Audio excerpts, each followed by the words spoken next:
ఈ ప్లేస్ ఎవరిది? ఇది గవర్నమెంట్ అనుకుంటా. ఎందుకైనా మంచిది ఒక బండరాయిని తీసుకొచ్చి ఈ స్థలం మధ్యలో పెట్టి యేసు నిజమైన దేవుడు అని చెప్పి రాయండి. ఈ బండని ఎవరు పట్టించుకోకపోతే దీని చుట్టూ మెల్లగా ఫెన్సింగ్ వేయండి. కొన్ని రోజులకు గోడలు కట్టి వదిలేయండి.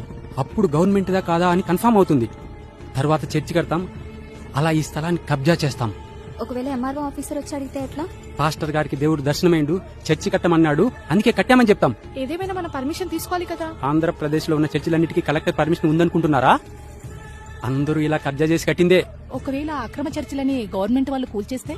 అన్యాయంగా చర్చిల మీద దాడి చేశారని తెలుగు రాష్ట్రాలలో క్రైస్తవుల్ని రెచ్చగొడతాం, ధర్నాలు చేపిస్తాం. చర్చి మీద ఏ చిన్న దాడి జరిగినా వెంటనే బీజేపీ మీద, ఆర్ఎస్ఎస్ మీద, బజరంగ దళ మీద నెట్టేస్తాం. ఇంకా ఎక్కువ చేస్తే అట్రాసిటీ కేసు పెడతామని బెదిరిస్తాం. పాస్టర్ గారు, మనం క్రైస్తవులం కదా, మనం ఎలా అట్రాసిటీ కేసు పెడతాం? అవన్నీ ఆలోచించడానికి వాళ్ళకంత టైం ఉండదు. అవేమీ ఆలోచించరు కాబట్టే మన పాస్టర్లు ఇష్టారాజ్యంగా చెలరేగిపోతున్నారు. ఒకవేళ పరిస్థితి చేయి దాటితే మా చర్చల మీద దాడి జరుగుతుంది, మా క్రైస్తవులకి అన్యాయం జరిగిపోతుంది, ఇలా దొంగ ఏడుపులు, ముసలి కన్నీళ్లు కారుస్తాం. ఎందుకంటే దొంగ ఏడుపులు ఏడవడం, ముసలి కన్నీళ్లు కార్చడం మా పాస్టర్ల రక్తంలోనే ఉంది. మీరు కూడా ఇలాగే ఏడవండి. ఇప్పుడైనా పాస్టర్ గారు? అవును, ఇప్పుడే. కమాన్.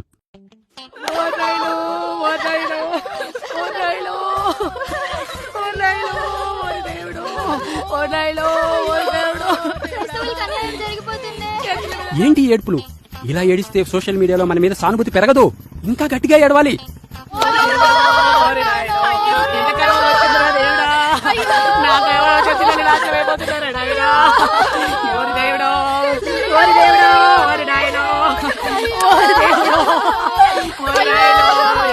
Very good.